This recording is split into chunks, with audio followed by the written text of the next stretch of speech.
Jangan panggil suamimu. Panggil taksi dan keluarlah selamatkan diri lewat jendela kamar mandi. Seorang ibu tua tiba-tiba membisikkan itu padaku sambil menyelipkan segepok uang saat aku sedang makan malam romantis. Tepat setelah suamiku pergi mengangkat telepon. Aku tak percaya. Ternyata, sebelum ceritanya dimulai, silahkan tulis di kolom komentar dari daerah mana saja teman-teman yang menonton cerita ini. Jangan lupa like dan subscribe agar channel ini bisa semakin berkembang dan bisa mempersembahkan cerita yang lebih menarik lagi. Salju turun dengan cara yang paling puitis di luar jendela restoran. Butirannya besar dan lembut, menari-nari dalam diam sebelum mendarat di atas hamparan putih yang sudah menyelimuti desa Gat. Dari meja kami di lantai 2 Hotel Bluffway, pemandangan pegunungan Alpen terlihat seperti lukisan kanvas minyak yang agung. Puncak-puncaknya yang tajam ditimpa cahaya bulan, menciptakan siluet kelam berlatar langit malam yang bersih. Di dalam ruangan, suasananya adalah kebalikan dari dunia luar yang dingin. Kehangatan perapian, alunan biola yang menggesek nada-nada romantis, dan denting pelan peralatan perak di atas piring porselen menciptakan kepompong kenyamanan yang mewah. Fanya menarik nafas dalam-dalam, mencoba menyerap semuanya. Dia membetulkan letak hijab sutra berwarna krem di kepalanya, memastikannya serasi dengan gaun malam sederhana namun elegan yang dia kenakan. Sempurna, bisik Fanya. Suaranya nyaris tak terdengar. Matanya tidak beralih dari pria di hadapannya. Ronald, suaminya, tersenyum. Senyum itu senyum yang sama yang telah meruntuhkan pertahanan Fanya 6 bulan lalu. Senyum yang menjanjikan keamanan, cinta, dan masa depan yang cerah. Hanya yang terbaik untuk bulan madu kita, sayang, kata Ronald. Suaranya dalam dan menenangkan. Dia mengulurkan tangannya melintasi meja yang ditutupi taplak putih bersih. Jemarinya yang hangat menggenggam tangan Fanya. Cincin pernikahan mereka bertahtakan berlian kecil namun berkilau, menangkap cahaya lilin di tengah meja. Fanya benar-benar merasa seperti wanita paling beruntung di dunia. Dia masih sering merasa ini semua adalah mimpi. Setelah bertahun-tahun hidup dalam kesederhanaan, berjuang menyelesaikan kuliah sambil bekerja serabutan dan memikul duka seorang diri, sejak almarhumah ibunya meninggal dunia, kini dia ada di sini, di Swiss, di salah satu hotel termahal di dunia. Dalam perjalanan bulan madu dengan pria yang sepertinya memuja setiap jengkal tanah yang dia pijak. Darren Mahesa adalah jawaban atas semua doa yang pernah dia panjatkan dalam diam. Dia tampan, mapan, sopan, dan yang terpenting, dia sabar. Dia menerima Fanya apa adanya, termasuk masa lalunya yang tidak mudah. Dia tidak pernah menuntut, hanya memberi. Pelayan datang dalam kebisuan yang profesional, meletakkan hidangan penutup di hadapan mereka. Coklat lava cake untuk Fanya dan krem brulee untuk Ronald. Aroma coklat hitam yang kaya langsung menguar, menggoda indera. Nikmati, say? Ronald mengedipkan sebelah matanya sebelum mengambil sendok kecil untuk memecahkan lapisan karamel di atas hidangannya. Fanya baru saja akan menyendokkan gigitan pertamanya ketika sebuah getaran nyaring dan kasar memecah kelembutan suasana. Itu ponsel Ronald, tergeletak di samping piringnya. Getaran di atas meja kayu itu terdengar memekakkan dan mengganggu. Fanya mengangkat kepalanya. Dia melihat Ronald melirik layar ponselnya. Itu hanya sepersekian detik. Sepersekian detik yang sangat singkat, tapi Fanya menangkapnya dengan jelas. Kerutan aneh di antara kedua alis Ronald. Rahangnya mengeras sejenak. Sebuah ekspresi yang sama sekali Fanya tidak kenali. Itu adalah ekspresi tegang, dingin, dan marah. Namun, secepat kilat ekspresi itu datang, secepat itu pula dia menghilang. Ronald mengangkat wajahnya dan senyum hangatnya kembali terpasang. Tapi Fanya merasa senyum itu tidak mencapai matanya. "Sebentar, sayang," kata Ronald. Suaranya tetap dijaga lembut. "Ini urusan pekerjaan. Biasa klien Jakarta tidak kenal waktu, selalu panik." Dia mengambil ponselnya, bangkit dari kursi dan membungkuk untuk mengecup kening Fanya. "Aku angkat di luar sebentar ya, jangan tunggu aku. Nikmati kuenya selagi hangat, aku tidak akan lama." Fanya hanya bisa mengangguk. Dia memperhatikan punggung tegap suaminya berjalan menjauh, melintasi ruang makan utama yang ramai namun senyap, dan menghilang di balik pintu kayu besar menuju lobi hotel. Dia duduk sendirian, menatap kue coklatnya yang mulai mendingin. Perasaan tidak nyaman yang aneh tiba-tiba merayap di tengkuknya. Kerutan di dahi Ronald tadi terus terbayang. Itu bukan wajah Ronald yang dia kenal. Fanya menggelengkan kepalanya pelan, mencoba mengusir pikiran buruk. Tentu saja, itu urusan pekerjaan. Ronald adalah pengusaha sukses. Wajar jika ada masalah mendadak. Dia tidak boleh paranoid. Dia sedang bulan madu. Fanya mengambil sendoknya, mencoba mengembalikan fokus pada makanan penutupnya yang lezat. Dia baru saja akan menyuap ketika dia merasakan ada pergerakan di samping mejanya. Pergerakan yang terlalu dekat. Seorang wanita tua tiba-tiba sudah berdiri di sisinya. Begitu dekat hingga Fanya bisa mencium aroma minyak kayu putih yang samar, bercampur dengan bau ketakutan. Fanya sedikit terkejut. Dia sempat memperhatikan wanita itu tadi. Dia duduk sendirian di meja sudut dekat jendela. Fanya mengira dia turis lokal, tapi saat melihat lebih dekat, wanita itu jelas orang Indonesia. Dia mengenakan kain batik sederhana yang ditutupi mantel war tebal berwarna kelabu. Wajahnya penuh dengan kerutan usia dan penderitaan. Dan matanya, ya Tuhan, matanya memancarkan ketakutan yang begitu pekat, begitu murni, hingga membuat perut Fanya seketika mulas. Wanita itu tidak menatap mata Fanya. Gerakannya cepat, panik, dan nyaris seperti pencuri. Dia meraih tangan Fanya yang tergeletak di atas paha. Tangannya yang kurus dan dingin terasa gemetar hebat. Dengan gerakan cepat, dia menyelipkan sesuatu ke telapak tangan Fanya. Benda itu tebal, kaku, dan terasa seperti kertas dalam jumlah banyak. Uang. Kemudian wanita itu mencondongkan dirinya. Wajahnya begitu dekat hingga Fanya bisa mencium aromanya yang terengah-engah di pipinya. "Jangan panggil suamimu," bisik wanita itu. Suaranya serak, gemetar, namun dipenuhi oleh nada mendesak yang menusuk. "Panggil taksi, pergi ke kamar mandi lobi, keluar lewat jendela. Sekarang, cepat." Fanya membeku, jantungnya serasa berhenti, detak. Ini pasti lelocon, semacam skenario bulan madu yang konyol. "Maaf ibu," Fanya mencoba menarik tangannya. Tapi cengkraman wanita tua itu, meski gemetar luar biasa, kuat. Mata tua itu akhirnya menatap lurus ke mata Fanya. Air mata tampak menggenang di pelupuk matanya yang keriput. Ada keputusasaan di sana. "Jangan percaya padanya," desis wanita itu lagi. Suaranya lebih besar, lebih panik. "Jangan percaya Ronald. Ini semua jebakan. Ini menyangkut hidup dan hartamu. Pergi sekarang, selagi dia masih di luar." Sebelum Fanya bisa mengucapkan sepatah kata pun, wanita itu melepaskan cengkramannya. Dia langsung berbalik tanpa menoleh lagi. Berjalan dengan langkah cepat yang aneh, hampir berlari tertatih-tatih dan menghilang ke arah toilet wanita di sudut lain restoran. Fanya ditinggalkan sendirian, mematung di kursinya. Kehangatan restoran yang mewah tiba-tiba terasa lenyap, digantikan oleh rasa dingin yang menusuk tulang. Dia menunduk ke bawah. Di tangannya yang mulai basah oleh keringat dingin, tergenggam setumpuk uang franc Swiss. Otak Fanya terasa kosong selama beberapa detik. Alunan biola, denting sendok dan tawa pelan dari meja seberang tiba-tiba terdengar seperti suara dari dunia lain. Semuanya terasa jauh dan terdistorsi. Dia menatap uang di tangannya. Tumpukan itu tebal. Ini bukan uang kecil. Ini uang dalam jumlah besar. Ketakutan, hidup dan hartamu. Jangan percaya Ronald. Kalimat-kalimat itu berputar di kepalanya seperti kaset rusak. Ini tidak masuk akal. Ini adalah Ronald, suaminya, pria yang mencintainya. Hartanya? Harta apa? Dia hanya seorang gadis biasa. Memang almarhumah ibunya meninggalkan sedikit warisan, tapi tidak ada yang seberapa. Pasti tidak sebanding dengan kekayaan Ronald. Wanita tua itu pasti gila. Ya, itu satu-satunya penjelasan. Seorang wanita tua yang kebingungan, mungkin salah orang. Fanya menghembuskan nafas, mencoba menenangkan jantungnya yang berdebar kencang. Dia akan mengembalikan uang ini, dia akan mencari wanita itu di toilet dan memastikan dia baik-baik saja. Dia baru saja akan berdiri ketika pandangannya tanpa sengaja tertarik keluar jendela ke arah lobi hotel yang terlihat dari ruang makan. Ronald ada di sana, tapi dia tidak sedang menelpon, dia tidak sendirian. Ronald berdiri di sudut lobi yang agak gelap dekat pintu keluar darurat. Dia sedang berbicara dengan sangat intens dengan dua pria lain.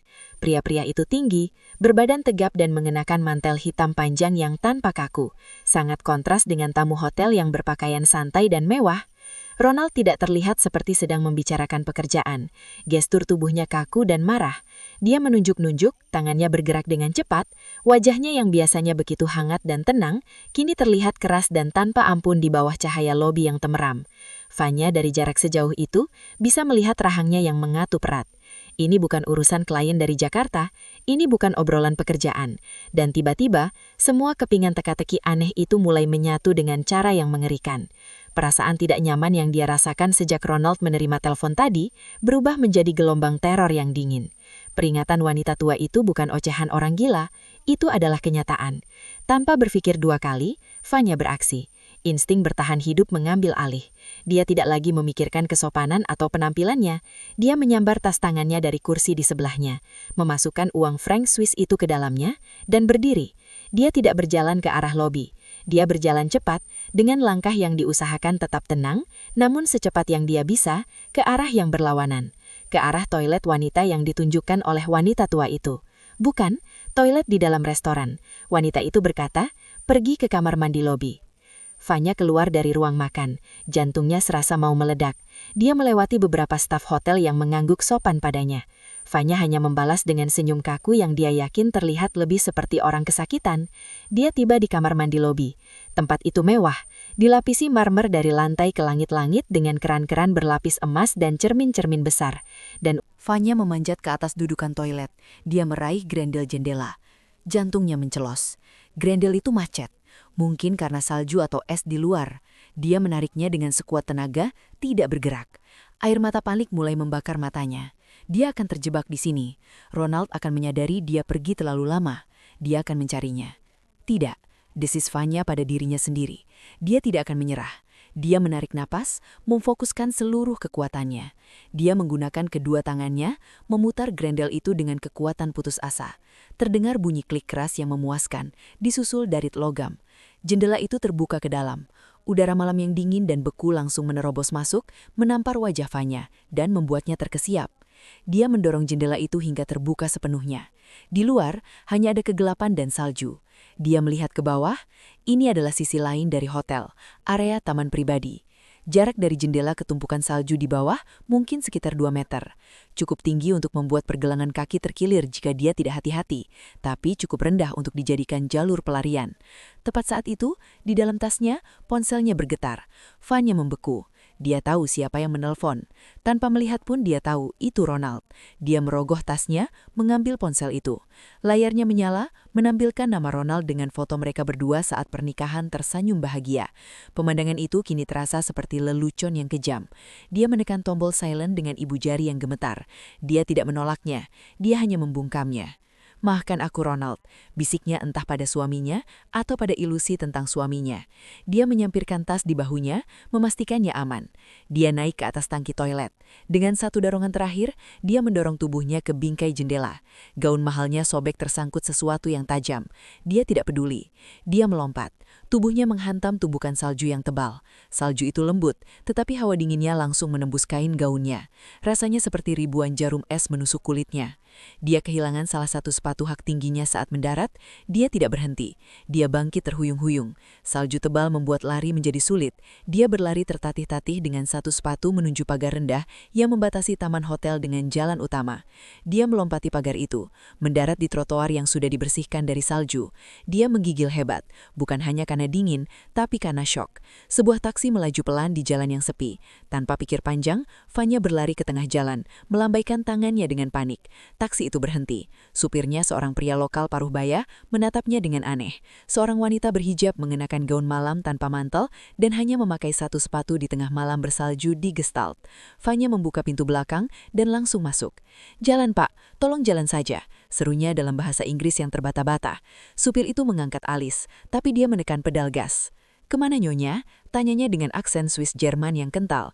Vanya menyadari satu hal, dia tidak tahu harus kemana. Dia tidak punya tujuan. Dia hanya tahu dia harus pergi dari Ronald.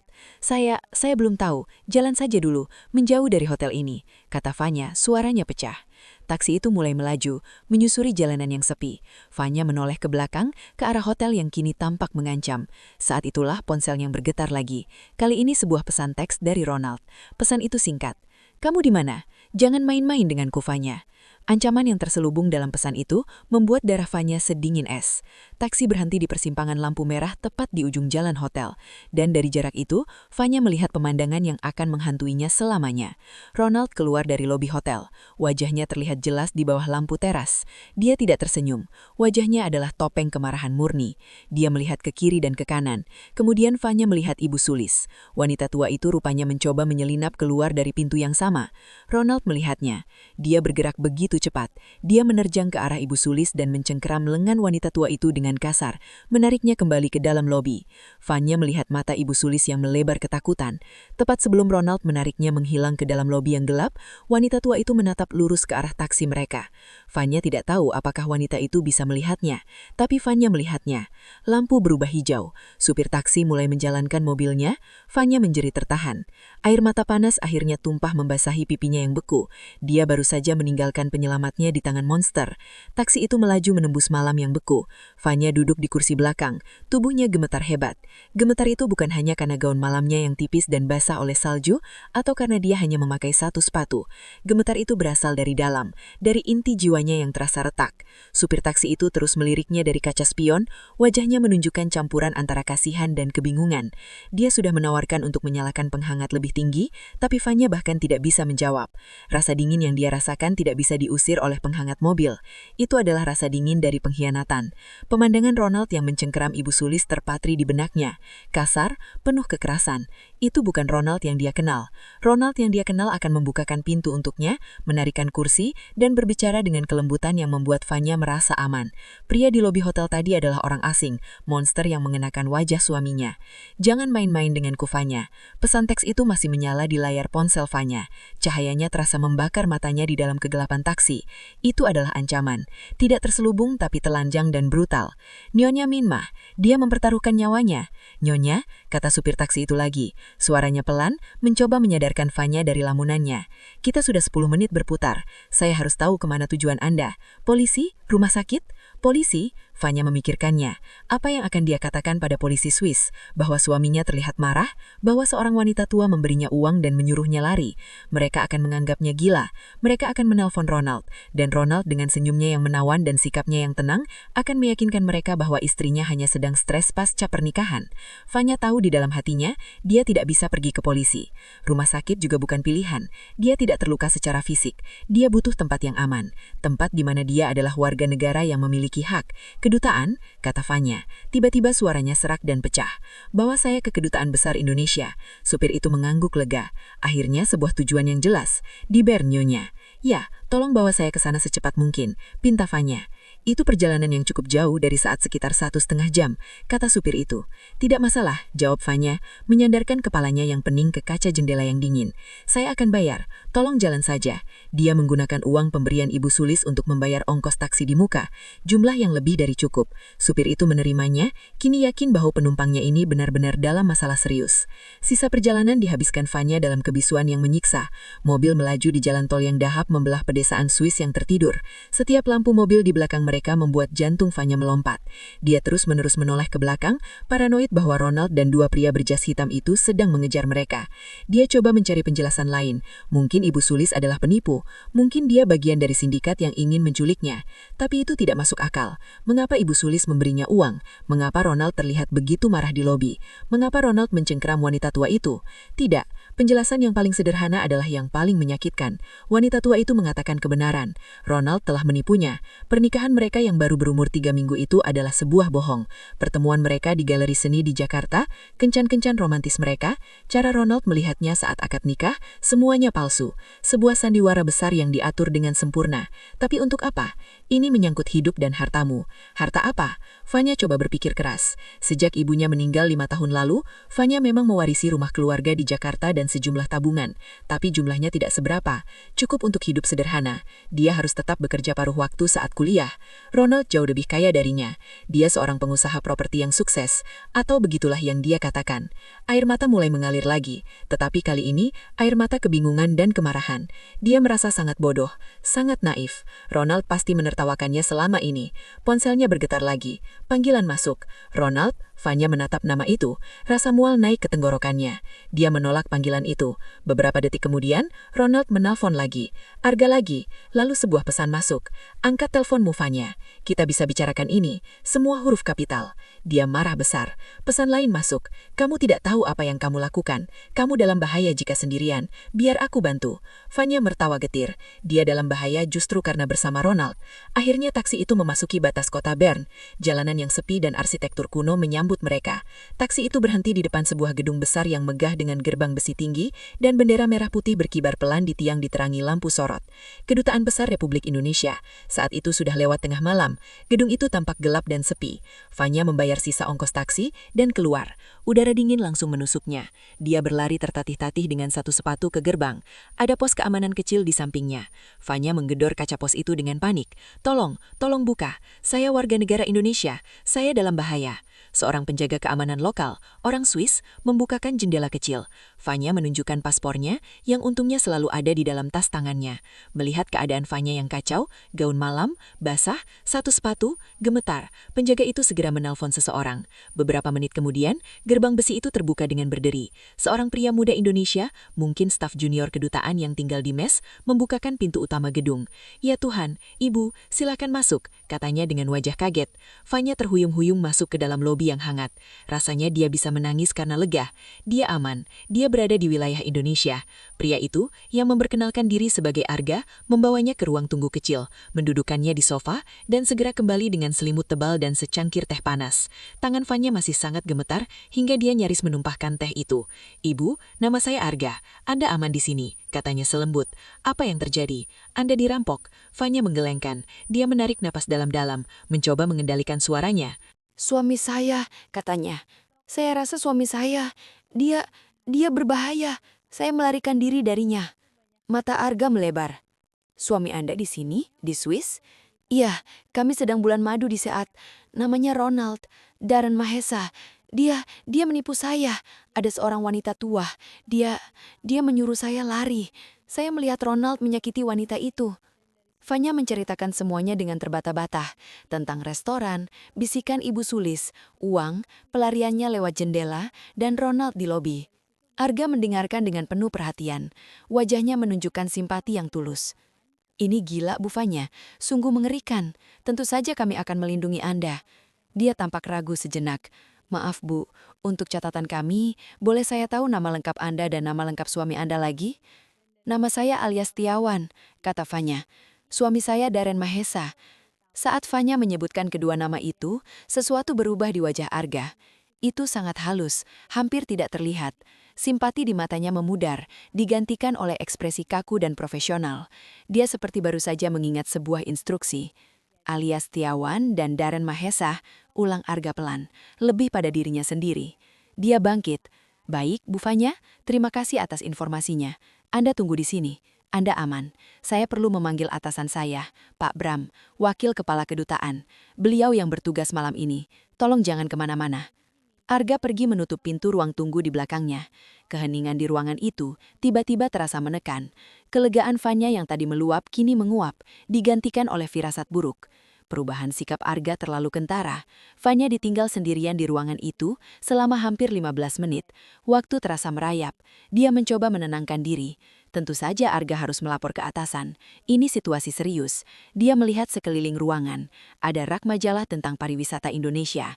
Ada televisi yang mati. Dan di sudut, ada sebuah meja kerja kecil dengan komputer yang menyala. Mungkin milik staf.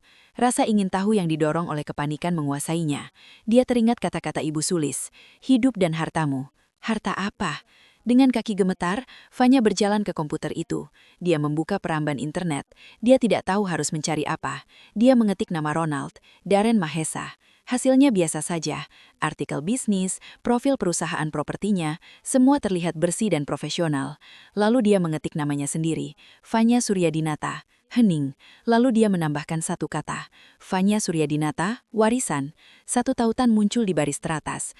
Artikel berita lama dari sebuah media keuangan Indonesia, terbit sekitar 5 tahun yang lalu, tepat setelah ibunya meninggal. Judulnya Sengketa Warisan Suryadinata. Aset miliaran rupiah dibekukan di Swiss. Jantung Fanya serasa diremas, dia mengklik tautan itu.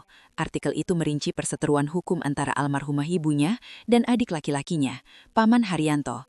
Ternyata kakek Fanya adalah seorang konglomerat di masa lalu. Dia mewariskan segalanya kepada ibu Fanya, membuat Haryanto marah. Harta itu bukan sekedar rumah dan tabungan, harta itu adalah aset investasi, saham, dan emas batangan dalam jumlah fantastis yang disimpan di brankas bank swasta di Zurich. Paman Haryanto menuntut harta itu, mengklaim ibu Fanya tidak sah sebagai ahli waris. Fanya terus membaca, matanya melotot ngeri. Artikel itu menyebutkan bahwa untuk melindungi aset dari Haryanto, ibu Fanya menempatkannya dalam sebuah trust, dana perwalian yang sangat ketat. Aset itu dibekukan, dan ada satu klausul aneh yang dimasukkan ibunya untuk melindungi Fanya. Aset itu hanya bisa dicairkan oleh alias Setiawan sebagai ahli waris tunggal setelah dia mencapai usia 25 tahun atau setelah dia menikah. Fanya baru saja berulang tahun yang ke-25 3 bulan lalu, dan dia baru saja menikah 3 minggu lalu. Semuanya langsung jelas. Ronald tidak menikahinya. Dia menikahi klausul pencairan aset itu. Paman Haryanto, ini pasti ulah Paman Haryanto. Pintu ruang tunggu terbuka. Fanya cepat-cepat menutup jendela peramban dan berbalik. Arga berdiri di ambang pintu. Wajahnya pucat dan sulit dibaca.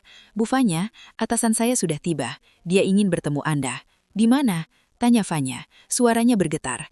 Arga tidak menjawab. Dia hanya melangkah ke samping. Dan dari belakang Arga, melangkah masuk ke dalam ruangan. Ronald, dia tidak lagi memakai jas makan malamnya. Dia sudah berganti pakaian dengan celana jeans dan pullover kashmir yang rapi. Dia tampak segar, tenang, dan sangat berkuasa. Di belakangnya berdiri dua pria berjas hitam yang Fanya lihat di lobi hotel. Senyum Ronald tersungging, tapi matanya sedingin es di pegunungan Alpen. "Sayang," kata Ronald, suaranya lembut, seolah sedang berbicara pada anak kecil yang nakal. "Kamu di sini? Kamu membuat semua orang khawatir setengah mati?" Fanya mundur selangkah, menabrak meja. Dia menatap Arga yang kini menunduk, tidak berani menatap mata Fanya.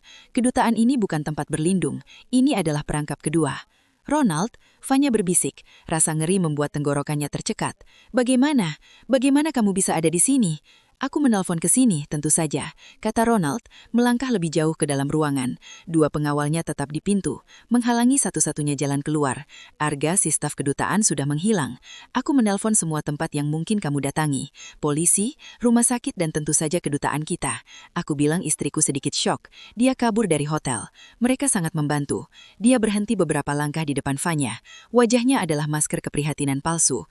"Fanya, kamu kedinginan. Kamu pasti sangat bingung. Ayo kita pulang ke hotel. Kita bicarakan ini baik-baik." "Pulang?" Fanya tertawa. Suara tawanya terdengar histeris di telinganya sendiri. "Pulang kemana, Ronald? Ke hotel di mana kamu dan Paman Haryanto berencana membunuhku?" Penyebutan nama Haryanto membuat senyum di wajah Ronald goyah sesaat. Hanya sedetik, tapi Fanya melihatnya. Dia sudah benar. Paman Haryanto. Ronald memasang wajah bingung. "Sayang, kamu bicara apa? Pamanmu ada di Jakarta. Kamu pasti kelelahan. Wanita tua di restoran itu pasti memberimu sesuatu. Obat mungkin. Dia membuatmu paranoid. Dia memberiku uang," serupanya, menunjuk tasnya. "Dia memberiku uang ini untuk lari darimu. Aku melihatmu menyakiti wanita itu, Ronald. Aku melihatmu menyakitinya." Ronald menggelengkan kepalanya, seolah sedang berbicara dengan orang yang tidak waras. "Aku hanya menahannya untuk bertanya, dia bilang apa padamu? Dia tiba-tiba pingsan, dia sudah ditangani tim medis hotel." "Bohong, semua bohong." Setiap kata yang keluar dari mulutnya adalah kebohongan yang dirancang dengan sempurna. Fanya melihat ke sekeliling ruangan dengan putus asa. Dia terjebak. Staf kedutaan sudah berpihak pada Ronald. Mereka melihat seorang suami yang kaya, tenang dan berpengaruh, dan seorang istri yang histeris, berantakan dan hanya memakai satu sepatu. Ronald mengulurkan tangannya. "Ayo Fanya, berikan tanganmu. Kita selesaikan masalah ini di hotel. Jangan membuat keributan di sini. Ini kantor perwakilan negara kita." Fanya tahu dia tidak punya pilihan. Jika dia berlawanan secara fisik, kedua pengawal itu akan menyeretnya. Jika dia berteriak, Ronald akan bilang dia tidak stabil. Dia harus menggunakan otaknya. Dia harus berpura-pura. Dia menarik nafas dalam-dalam, mencoba menghentikan gemetar di tubuhnya. Dia menatap Ronald, mencoba memasang ekspresi bingung dan lelah. Aku tidak tahu, Ronald," bisiknya, membiarkan air matanya mengalir. "Aku takut." Wanita itu, dia sangat meyakinkan. Ekspresi Ronald sedikit melunak. Dia pikir Fanya sudah masuk dalam perangkapnya lagi. "Aku tahu sayang, itu bukan salahmu. Sekarang ayo kita pergi." Fanya mengangguk pelan. "Baiklah," katanya. "Tapi boleh aku ke kamar mandi dulu? Penampulanku, berantakan. Aku kedinginan dan basah. Aku perlu mencuci muka." Ronald menatapnya sejenak, menimbang-nimbang. Fanya menahan nafas. "Tentu," kata Ronald akhirnya. Tersenyum. 10 menit, aku dan Pak Bram akan menunggu di lobi depan." Dia menunjuk ke pintu di seberang ruangan. "Kamar mandinya ada di lorong itu. Jangan lama-lama." "Terima kasih," bisik Fanya. Menunduk, Ronald berbalik dan keluar ruangan, diikuti oleh kedua pengawalnya. Pintu ditutup, tapi Fanya tahu mereka ada di luar. Dia segera bergerak. Dia berlari ke kamar mandi yang ditunjuk Ronald. Kamar mandi itu kecil, bersih, dan berbau disinfektan. Hanya ada satu bilik dan satu wastafel. Dan seperti yang ditakutkan, jendelanya kecil, tinggi di langit-langit, dan diberi terali besi. Tidak ada jalan keluar. Dia menyalakan keran air, membiarkannya mengalir deras untuk membuat suara. Dia bersandar di wastafel, nafasnya memburu. Dia terkunci, dia gagal, dia akan diseret kembali ke hotel. Dan kali ini dia tidak akan bisa lolos. Tepat saat keputusasaan itu melandanya, dia mendengar sesuatu. Tap, tok. Suara itu pelan, nyaris tidak terdengar di atas deru air keran. Fanya mematikan keran, keheningan total. Tap, tok. Suara itu datang dari jendela terali besi. Fanya naik ke atas dudukan toilet. Dia mengintip kelewat celah-celah gelas buram. Di luar gelap. Ini sisi lain gedung, mungkin sebuah gang kecil di antara kedutaan dan gedung sebelahnya. Dia tidak melihat apa-apa. Halo, bisiknya. Pelan. Tap. Kali ini lebih keras, lebih mendesak. Lalu sebuah suara berbisik dari luar, serak dan familiar. Nyonya Fanya, cepat buka jendelanya. Jantung Fanya melompat. Ibu Sulis, cepat, mereka akan curiga. Fanya melihat ke terali besi. Terali itu dipasang dengan 4 sekrup besar di setiap sudut. Dia tidak mungkin membukanya dengan tangan kosong. Ada terali besi. Bisik Fanya panik. Lihat di bawah wastafel. Saya tadi menyelinap masuk dan meletakkan sesuatu di sana. Selagi staf itu lengah, Fanya melompat duru. Dia berlutut dan meraba-raba bagian bawah wastafel porselen yang dingin, tangannya menyentuh sesuatu yang dingin dan berat, terbungkus kain lap, sebuah obeng, di mana dia tidak punya waktu. Dia kembali memanjat, menyeimbangkan diri di atas toilet. Tangannya gemetar begitu hebatnya, hingga dia nyaris tidak bisa memasukkan ujung sekrup ke hadal sekrup. Cepat, Nyonya, desak Ibu Sulis dari luar. Fanya memutar, sekrup pertama berkarat. Dia mendorong dengan seluruh berat badannya. Dengan suara deritan yang memilukan, sekrup itu mulai berputar. 1, dia pindah ke sekrup kedua, yang ini lebih mudah. 2, dia mendengar suara langkah kaki di lorong di luar kamar mandi. Fanya, kamu sudah selesai.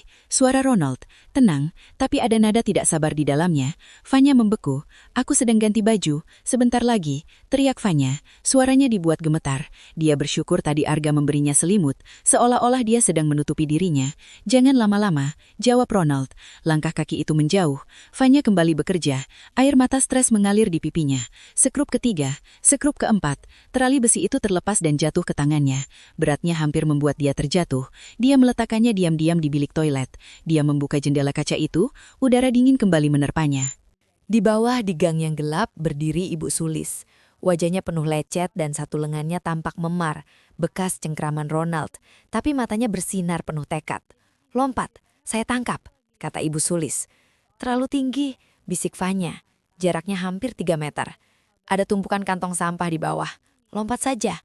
Fanya tidak berpikir lagi. Dia mendorong tasnya keluar jendela, lalu membalikkan badan dan menjatuhkan diri.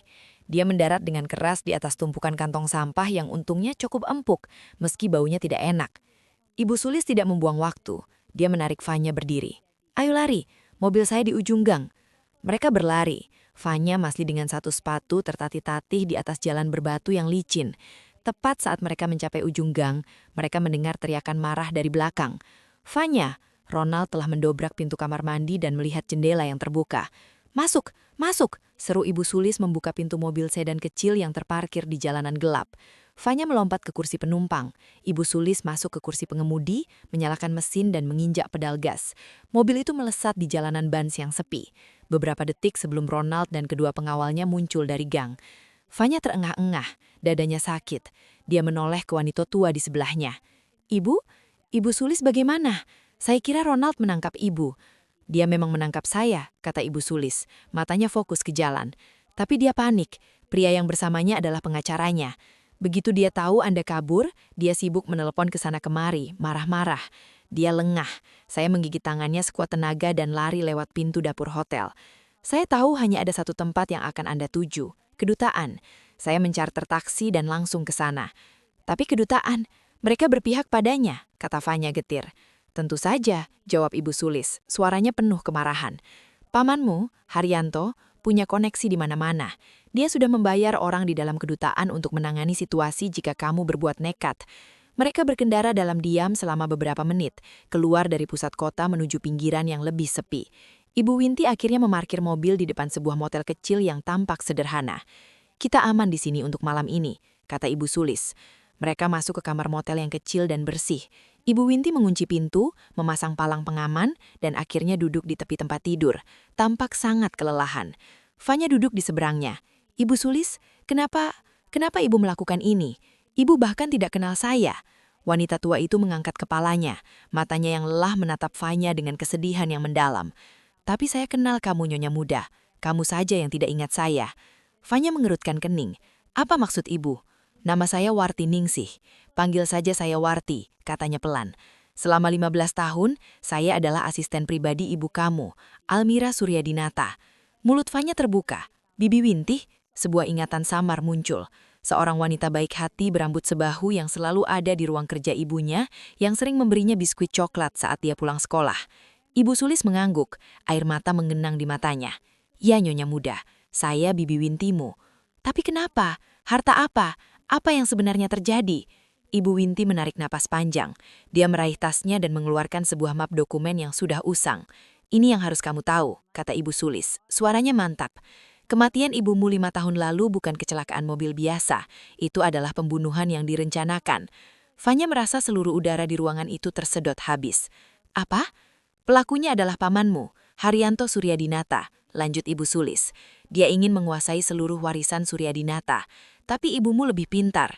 Dia tahu adiknya serakah. Dia memindahkan semua asetnya ke Swiss dan membuat wasiat yang sangat rumit.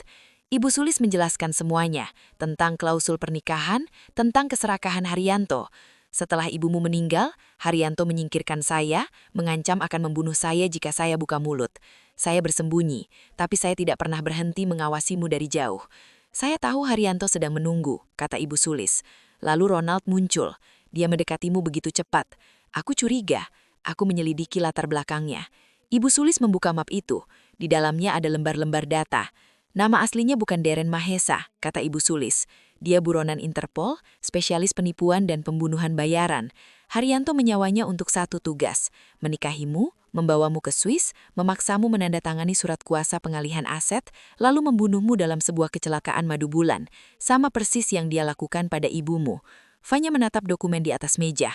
Foto Ronald ada di sana, tapi dengan nama yang berbeda. Rasa mual yang hebat membuatnya ingin muntah. Besok pagi, kata Ibu Sulis, suaranya mendesak. Jam 9 pagi, Ronald atau siapapun nama aslinya punya janji temu di Bank Vontobel di Zurich. Dia akan menggunakan surat kuasa pernikahan kalian untuk mulai mencairkan semuanya. Kita harus ke polisi, seru Fanya. Tidak bisa, potong Ibu Sulis. Ronald punya surat nikah, kamu istrinya. Polisi Swiss tidak akan ikut campur dalam apa yang mereka anggap masalah rumah tangga. Haryanto sudah mengatur semuanya dengan sangat rapi. Lalu kita harus bagaimana? Tanya Fanya putus asa. Ibu Winti menatapnya dengan tajam. Kita hentikan dia. Ibumu sebelum meninggal menitipkan ini padaku. Dia bilang jika terjadi sesuatu padanya, berikan ini pada Fanya saat dia membutuhkannya. Ibu Winti mengeluarkan amplop kecil dari dalam map dokumen. Isinya bukan surat. Isinya adalah sebuah kunci berangkas deposit kuno. Ronald punya surat nikah, kata Ibu Sulis. Tapi kita punya ini, kunci berangkas deposit di bank yang sama. Ibumu menyimpan semua bukti kejahatan Haryanto di sana, wasiat aslinya dan bukti identitas asli Ronald. Kita harus sampai ke bank itu sebelum dia. Kamar motel itu kecil, berbau asap rokok sisa dan diterangi oleh lampu neon yang berkedip dari luar jendela. Tapi bagi Fanya, kamar itu terasa seperti benteng teraman di dunia. Dia duduk di tepi tempat tidur yang seprainya kaku, menatap kunci kuno itu di telapak tangannya. Benda itu terasa berat, dingin, dan syarat dengan rahasia. Di seberangnya Ibu Winti sedang menyeduh teh celup di cangkir kertas menggunakan pemanas air motel. Gerakannya efisien dan tenang, seolah dia tidak baru saja berkejaran dengan pembunuh bayaran. Fanya akhirnya mengangkat kepalanya, matanya kering dan perih karena terlalu banyak menangis. Bibi Winti, kata Fanya, suaranya serak. Aku tidak tahu harus bagaimana. Aku tidak bisa melakukan ini, melawan Ronald, melawan Paman Haryanto. Mereka membunuh ibuku. Napasnya tertahan saat mengucapkan kalimat itu. Pembunuh, pamannya sendiri dan pria yang dinikahinya. Realitas itu begitu mengerikan, begitu besar, hingga Fanya merasa dirinya akan hancur berkeping-keping. Ibu Winti meletakkan cangkir teh panas di tangan Fanya, memaksa jemari Fanya yang kaku untuk menggenggamnya. Kehangatan itu sedikit membantu. Nyonya Muda harus bisa, kata Ibu Sulis dengan tegas, namun matanya memancarkan kelembutan. Ibumu tahu ini akan terjadi. Dia tidak lemah dan Nyonya juga tidak boleh. Dia mempersiapkan ini. Dia meninggalkan senjata untukmu. Kunci itu adalah senjatanya. Tapi Ronald punya surat nikah, kata Vanya putus asa. Seperti kata Bibi tadi, polisi tidak akan percaya padaku. Ban juga tidak akan percaya. Aku hanya istri histeris. Dia punya semua kekuatan. Dia punya surat nikah, kata Ibu Sulis, duduk tegak. Tapi kita punya kebenaran, dan di Swiss, kebenaran yang didukung bukti di brankas bank itu adalah kekuatan yang lebih besar. Bank Vonoville itu bukan bank sembarangan. Reputasi adalah segalanya bagi mereka. Mereka tidak mau terlibat dalam skandal pembunuhan dan penipuan internasional jika kita bisa membuktikan langsung di hadapan mereka. Dia melirik jam dinding murah di atas televisi. Pukul 3 pagi. Kita tidak punya banyak waktu, kata Ibu Sulis. Ronald tahu kita kabur dari kedutaan. Dia dan Haryanto pasti sedang memburu kita ke seluruh penjuru Bans. Tapi mereka tidak tahu kita tahu tentang janji temu jam 9 pagi di Zurich. Itu keuntungan kita. Ibu Winti mengangkit kebanyakan waktu. Dia membuka koper kecil yang tadi dia seret dari bagasi mobil. Sekarang Nyonya muda harus ganti baju. Nyonya tidak bisa masuk ke bank Swiss dengan gaun malam yang sobek dan satu sepatu. Dia mengeluarkan satu set pakaian sederhana, rok panjang berwarna gelap, blus longgar dan sebuah jilbab instan berwarna biru tua. Dia juga mengeluarkan sepasang sepatu kets yang terlihat nyaman. Maaf, ini semua pakaian saya. Agak longgar, tapi lebih baik daripada gaun itu. Vanya menanggalkan gaun madunya yang mahal itu. Saat kain sutra itu meluncur jatuh ke lantai, rasanya seperti dia sedang melepaskan kulit lamanya. Melepaskan Vanya yang naif, yang bodoh, yang dibutakan oleh cinta palsu. Dia mengenakan pakaian Ibu Sulis. Pakaian itu terasa asing, tapi aman. Dia membasuh wajahnya di wastafel, mengikat rambutnya dan mengenakan jilbab biru itu. Saat dia menatap Kermin, yang balas menatap dia bukan lagi pengantin baru yang bahagia. Itu adalah seorang wanita yang matanya dipenuhi ketakutan, tapi juga kemarahan. Kemarahan yang dingin dan membara. Kita harus berangkat sekarang, kata Ibu Sulis. Perjalanan dari Bans ke Zurich hampir 1,5 jam. Kita harus tiba di sana sebelum bank buka, sebelum Ronald tiba. Mereka mengemasi barang-barang mereka dalam diam. Vanya memasukkan kunci brankas itu ke dalam saku roknya, menepuknya sesekali, memastikan benda itu masih ada. Mereka keluar dari motel 5 menit kemudian. Adara sebelum fajar terasa sangat dingin, menusuk hingga ke tulang. Jalanan masih gelap dan sepi. Mereka masuk ke mobil sedan sewaan Ibu Sulis dan melaju ke jalan tol. Perjalanan itu adalah siksaan terpanjang dalam hidup Vanya. Setiap mobil yang melaju di belakang mereka terasa seperti ancaman. Setiap sorot lampu depan yang muncul di kaca spion membuat jantung Vanya berdebar kencang. Dia duduk tegang di kursi penumpang, mencengkram gagang pintu. Bagaimana Bibi tahu tentang Ronald? Tanya Vanya pelan, memecah keheningan yang tegang. Ibu Sulis tidak melepaskan pandangannya dari jalan tol yang gelap. Seperti yang saya bilang, saya tidak pernah berhenti mengawasimu. Saat Haryanto tiba-tiba berhenti menuntut harta itu secara hukum 5 tahun lalu, saya tahu dia tidak menyerah. Dia hanya berganti taktik. Dia menunggu. Dia menunggumu menikah, mengkoreksi Ibu Sulis. Dia tahu klausul itu. Lalu 6 bulan lalu, pria ini, Ronald, tiba-tiba muncul di hidupmu. Terlalu perfect, terlalu cepat. Saya menggunakan sisa tabungan saya untuk menyewa detektif swasta. Awalnya bersih, tapi kemudian kami menemukan nama aslinya. Dan dari sana semuanya terungkap. Dia adalah gantu buronan Interpol yang dicari di 3 negara karena penipuan serupa. Vanya memejamkan matanya. Dia merasa mual. Perencanaan saya adalah mengumpulkan cukup bukti untuk menyerahkannya ke polisi Indonesia sebelum kalian menikah, lanjut Ibu Sulis. Tapi kalian bergerak terlalu cepat. Tiba-tiba kalian sudah menikah dan terbang ke Swiss. Saya tahu ini adalah akhir permainannya. Saya menjual rumah saya di Depok untuk membeli tiket ke Gestad. Saya harus sampai padamu sebelum dia. Vanya menatap wanita tua di sebelahnya. Pengorbanannya, Bibi Warti, aku tidak tahu harus berkata apa. Jangan berkata apa-apa, kata Ibu Sulis tegas. Bantu saya tetap hidup dan bantu saya memberikan keadilan untuk Ibu MU. Itu sudah cukup.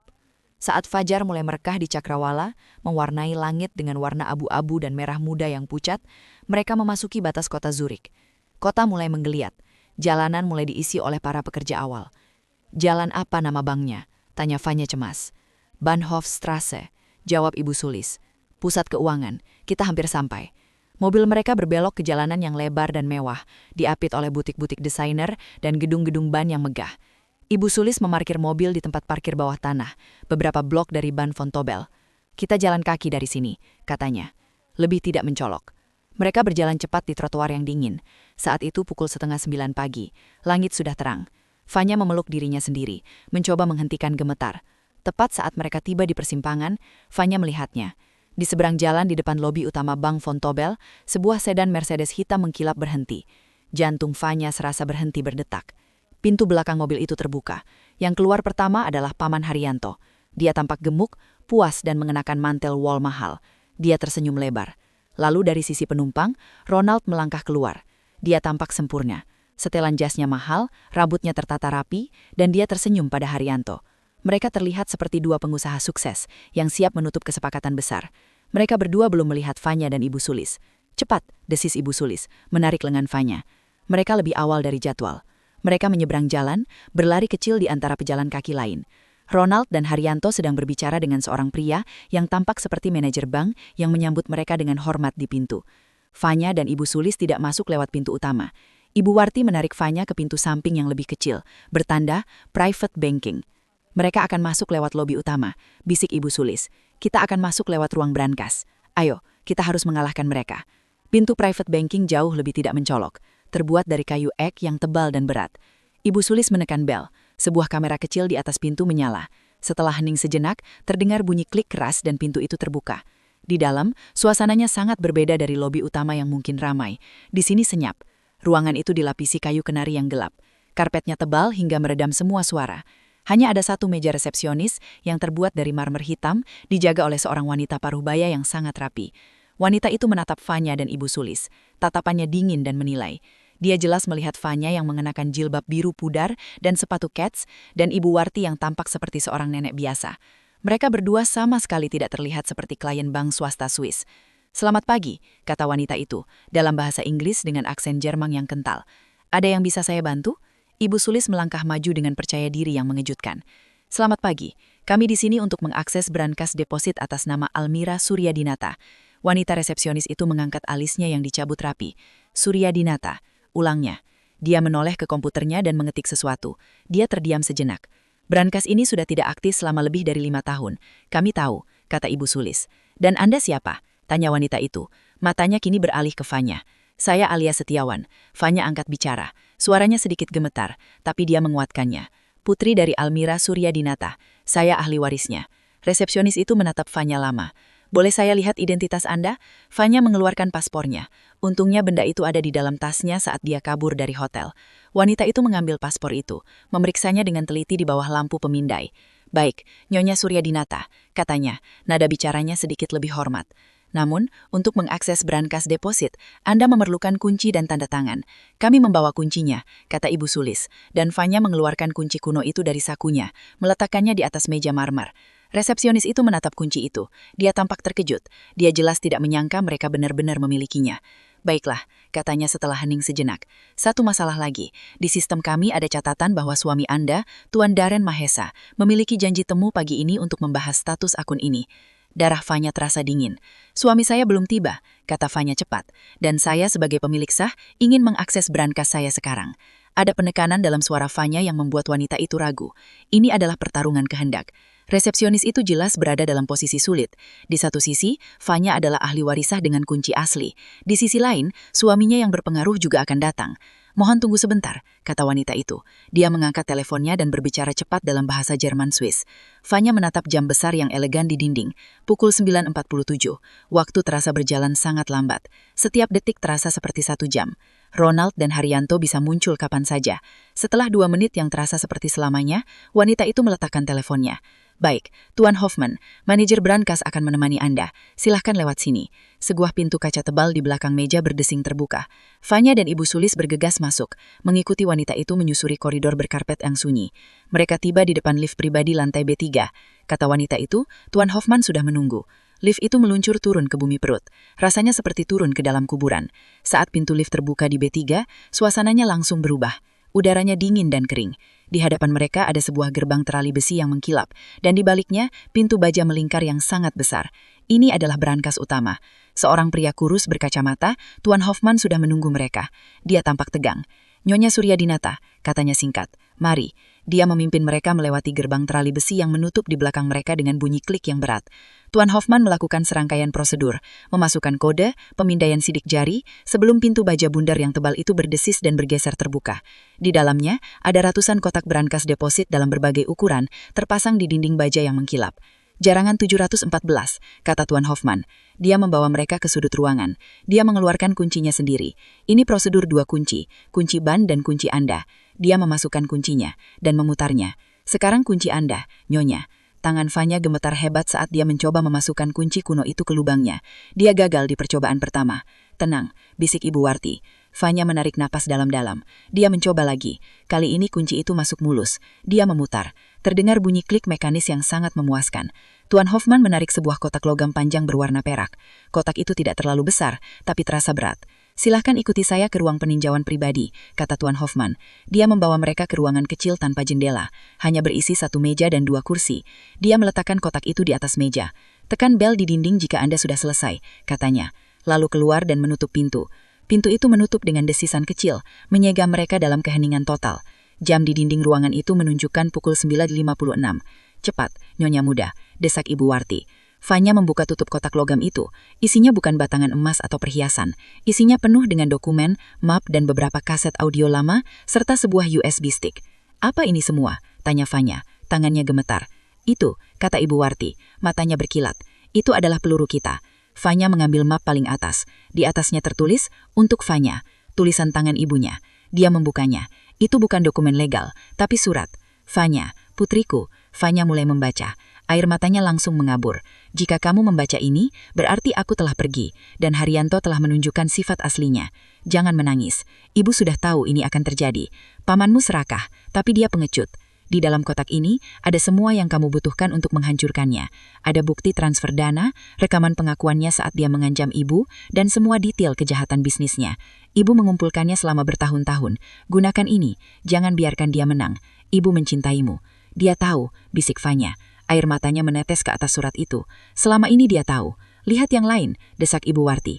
Fanya membuka map kedua. Isinya persis seperti yang dikatakan Ibu Warti. Salinan transfer ban, dokumen identitas palsu, dan sebuah USB stick. Ini dia, kata Ibu Warti. Ini bukti identitas asli Ronald. Dan ini, beliau mengambil USB itu. Ini rekaman yang saya buat sendiri. Percakapan Haryanto yang menyewa Ronald. Tepat pukul 9 tepat. Mereka telah menemukan semuanya. Keadilan ada di tangan mereka. Tiba-tiba, pintu ruang peninjauan berangkas itu berdesing terbuka. Fanya dan Ibu Sulis mendongak kaget. Mereka mengira itu Tuan Hoffman. Bukan. Ronald berdiri di ambang pintu. Setelan jasnya rapi, rambutnya tertata rapi, dan dia tersenyum pada Haryanto. Sayang, kata Ronald dengan nada lembut. Paman Haryanto dan direktur bank, yang Fanya duga bernama Muller, serta Tuan Hoffman yang penurut, berdiri di belakangnya, di koridor, menghalangi jalan keluar. Kamu seharusnya tidak perlu merepotkan diri turun ke sini. Kamu pikir semudah itu?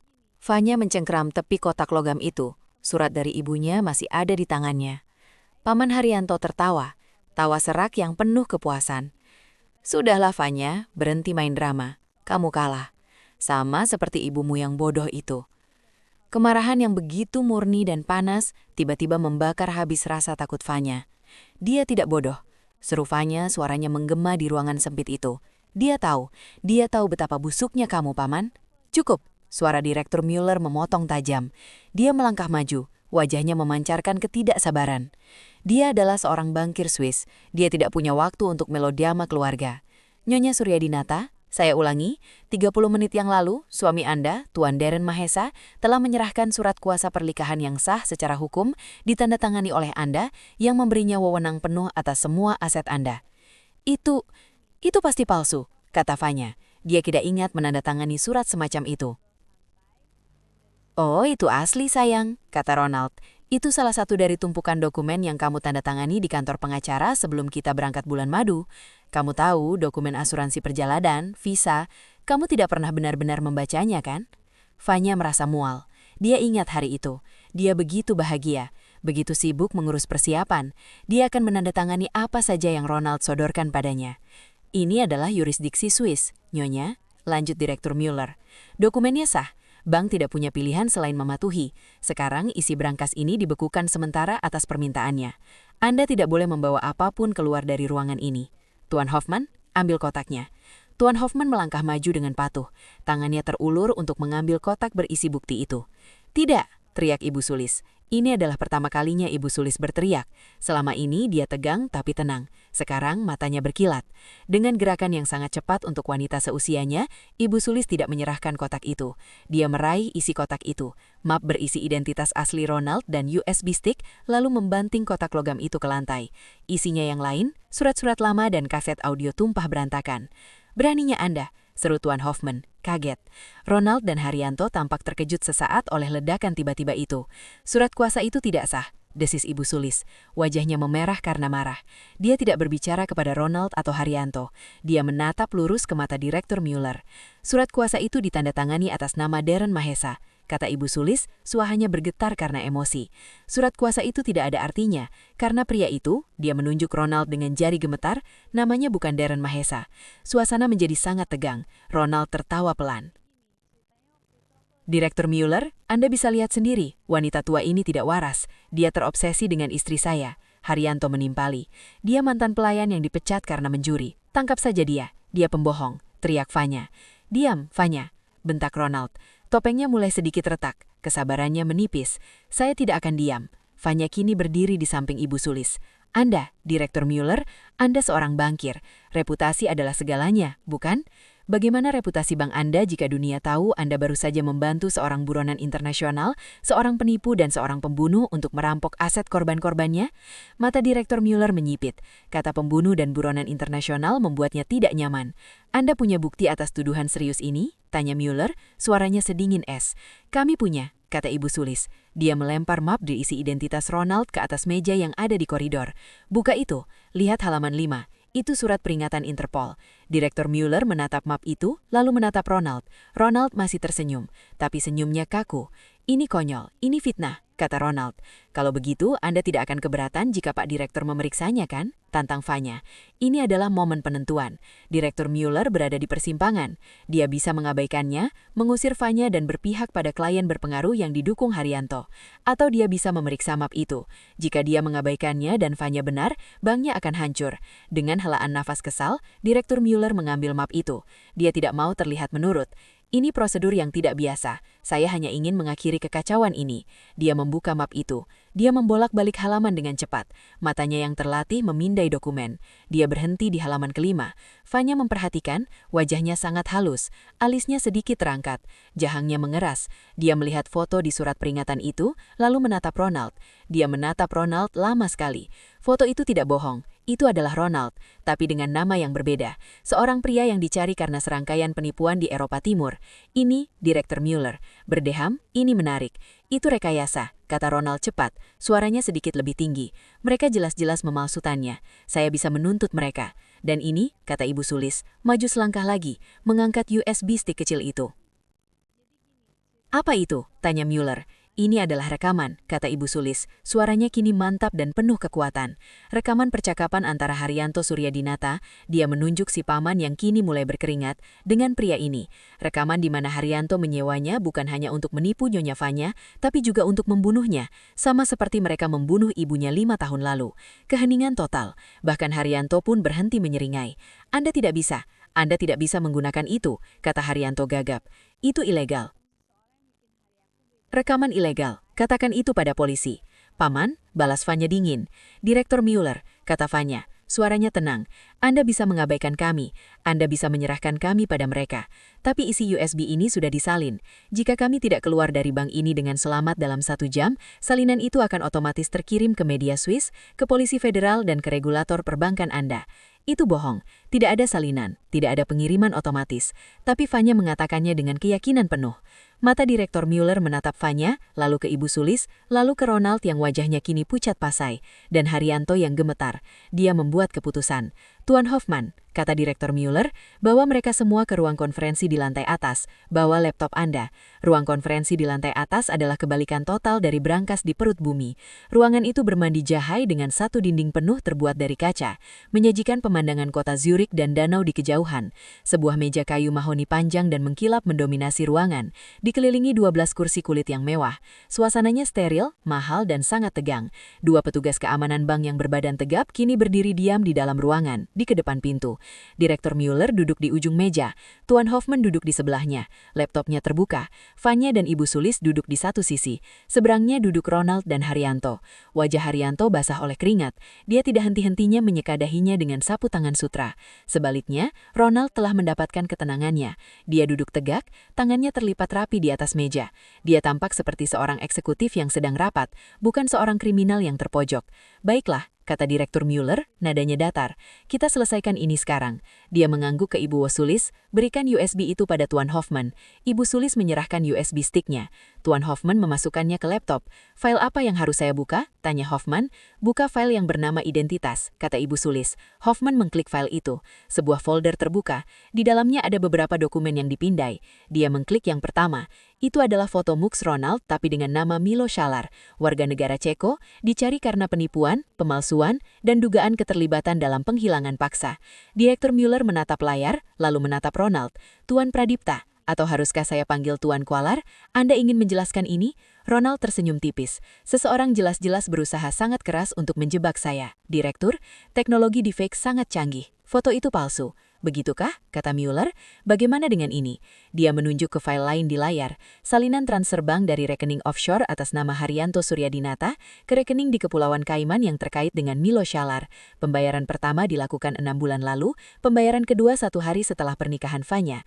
Paman Haryanto tersentak. Saya tidak tahu apa-apa. Itu pembayaran bisnis biasa. Bisnis apa, Paman? Tanya Vanya. Bisnis menyewa pembunuh. Putar rekamannya, kata Ibu Wosti. File audio yang bernama perintah. Tuan Hoffman menatap Direktur Mueller yang mengangguk singkat. Hoffman mengklik file itu. Keheningan di ruangan itu pecah oleh suara statis, lalu disusul oleh suara yang Vanya kenali sebagai suara Paman Haryanto. Suaranya kasar dan tidak sabar. Direkam secara diam-diam. Aku tidak peduli bagaimana caranya Ronald, atau Milos, atau siapapun namamu. Aku sudah bayar setengah. Nikahi dia. Buat dia tanda tangani semua surat kuasa di Suez. Aku mau semua aset itu cair minggu depan. Lalu suara Ronald terdengar dingin dan profesional.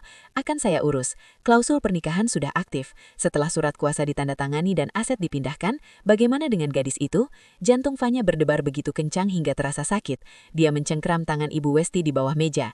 Suara Haryanto tertawa. Tawa yang membuat darah Vanya beku. Gadis itu, dia terlalu mirip ibunya. Terlalu banyak bertanya. Buat dia kecelakaan saat bulan madu. Jatuh dari gunung, tenggelam di danau. Aku tidak peduli. Buat terlihat tragis. Sama seperti ibunya dulu. Rekaman itu terakhir. Tidak ada yang berbicara. Suara Haryanto yang tertawa mengerikan seolah masih menggantung di udara. Vanya menatap pamannya. Haryanto tidak lagi berkeringat. Wajahnya seputih kertas. Matanya melotot ngeri menatap laptop. Ronald, sisi lain, perlahan-lahan menutup matanya. Dia menarik nafas dalam. Ketika dia membuka matanya, semua kepura-puraan telah lenyap. Senyumnya hilang. Wajahnya yang tampang kini berubah menjadi topeng kebencian yang dingin dan mematikan. Dia tahu permainannya sudah berakhir. Direktur Mueller menatap kedua pria itu dengan jijik. Tuan-tuan, itu palsu. Jerit Haryanto tiba-tiba melompat dari kursinya. Itu semua rekayasa. Wanita tua itu menjebakku. Vanya menjebakku. Mereka-mereka, Direktur Mueller bahkan tidak memandangnya. Dia diam-diam menekan tombol di bawah meja. Alarm senyap. Ronald tidak panik seperti Haryanto. Dia bergerak dengan kecepatan yang mengerikan. Dia tidak berteriak. Dia tidak coba kabur. Dalam satu gerakan mulus, dia melompat dari kursinya, menyeberangi meja, menendang laptop hingga terbang, dan menerjang ke arah Vanya. Vanya, teriak Ibu Sulis. Ronald meraih Vanya, menarik Vanya dari kursi, dan melingkarkan lengannya di leher Vanya. Vanya tersenggap, tidak bisa bernafas. Dalam sekejap, Ronald mengeluarkan sesuatu dari balik jasnya. Bukan senjata api. Sebuah pisau lipat kecil yang tajam. Dia menempelkan ujung pisau itu ke leher Vanya, tepat di bawah jilbabnya. Tidak ada yang bergerak, desis Ronald. Suaranya tidak lagi lembut, suaranya kasar, penuh aksen Eropa Timur yang kental. Ini adalah suara Milos Skolar.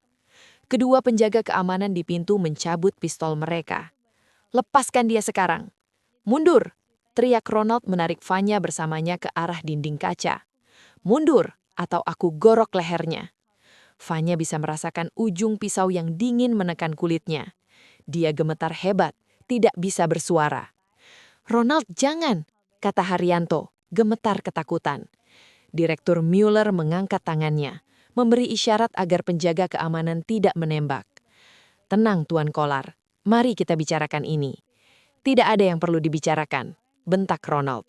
Panggilkan mobil sekarang juga dan bersihkan jalan ke bandara. Haryanto melihat situasinya. Dia melihat para penjaga yang fokus pada Ronald. Dia melihat pintu yang sedikit terbuka. Pengecut itu melihat kesempatannya untuk kabur. "Tolong!" teriak Haryanto, mengangkat tangannya seolah menyerah. "Tolong jangan sakiti saya. Saya tidak ada hubungannya dengan dia. Dia menipu saya. Saya korban di sini. Tangkap dia." Ronald, yang masih memegangi Fanya, menoleh ke arah Haryanto. Wajahnya menunjukkan rasa jijik yang luar biasa. "Pengecut," desis Ronald. "Dasar tikus serakah." Saya tidak tahu apa-apa," ratap Haryanto. Mundur ke arah pintu. "Kamu pikir aku akan penjara sendirian?" raung Ronald. Matanya menyala karena marah. "Kaulah yang menyuruhku membunuh ibunya. Kaulah yang merencanakan semua ini."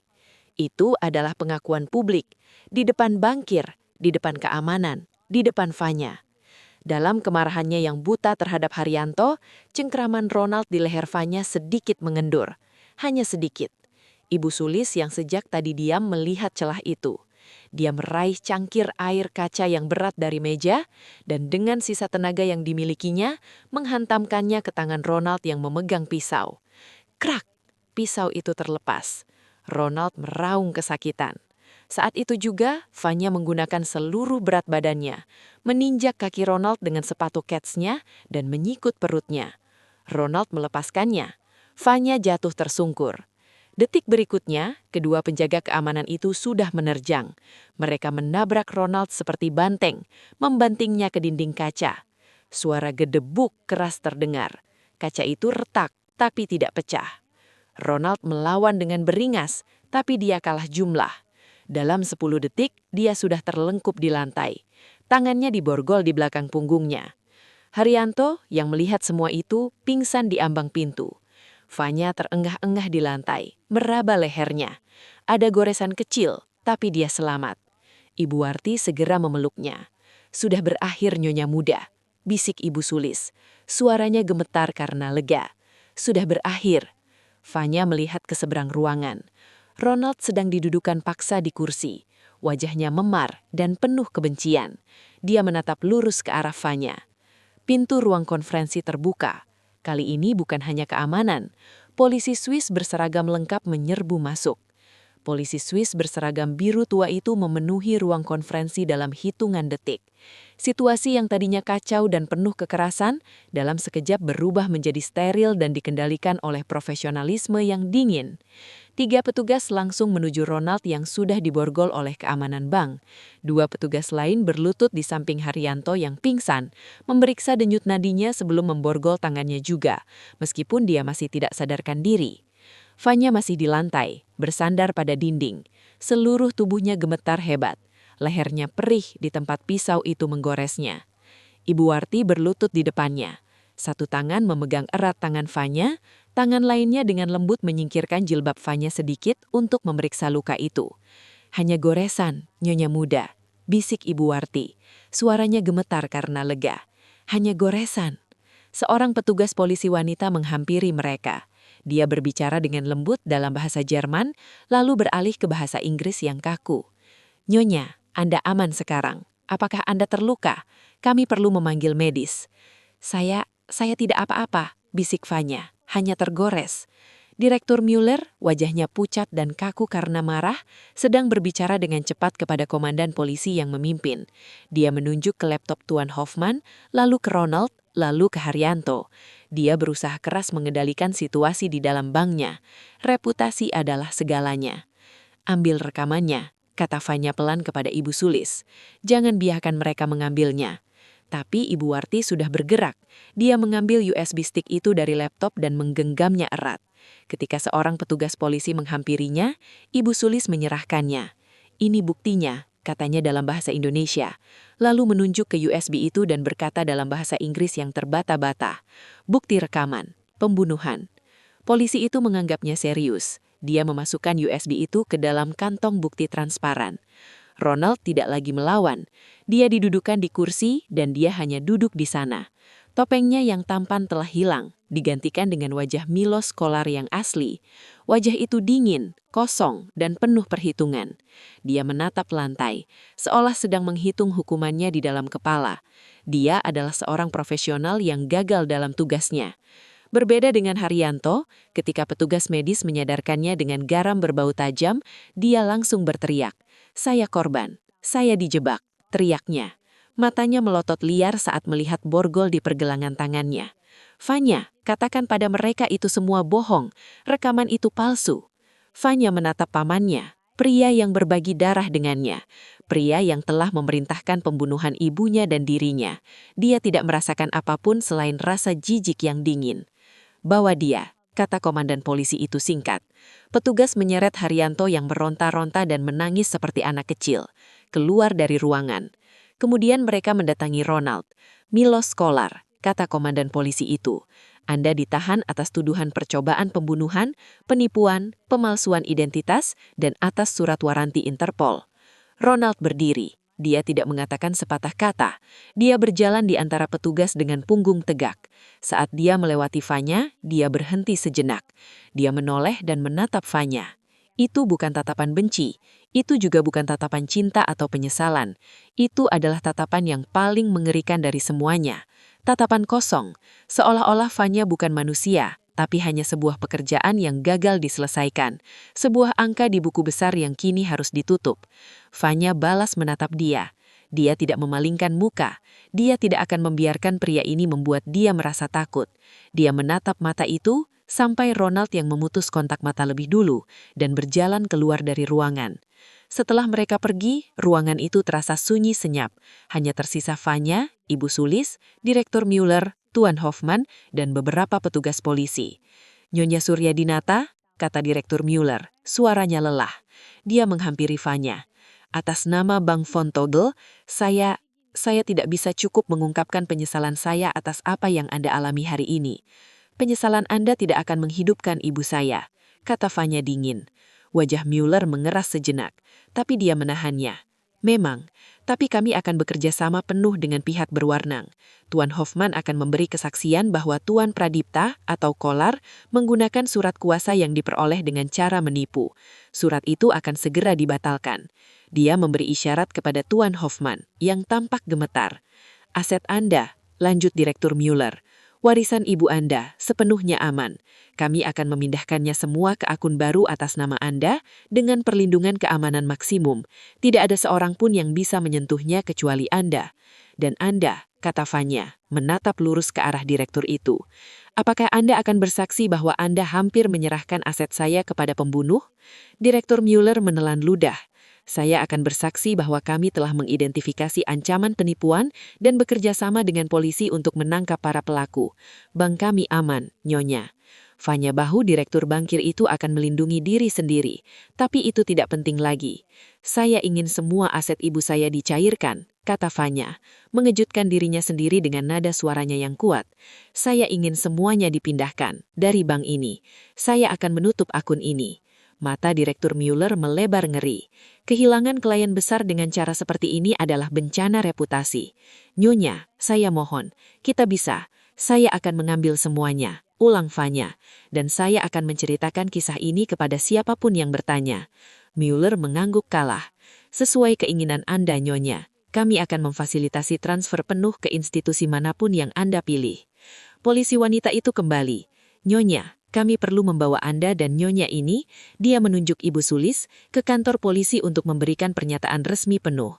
Kami akan memastikan Anda aman." Fanya mengangguk. Dia mencoba berdiri, tapi kakinya masih gemetar. Ibu Sulis membantunya berdiri.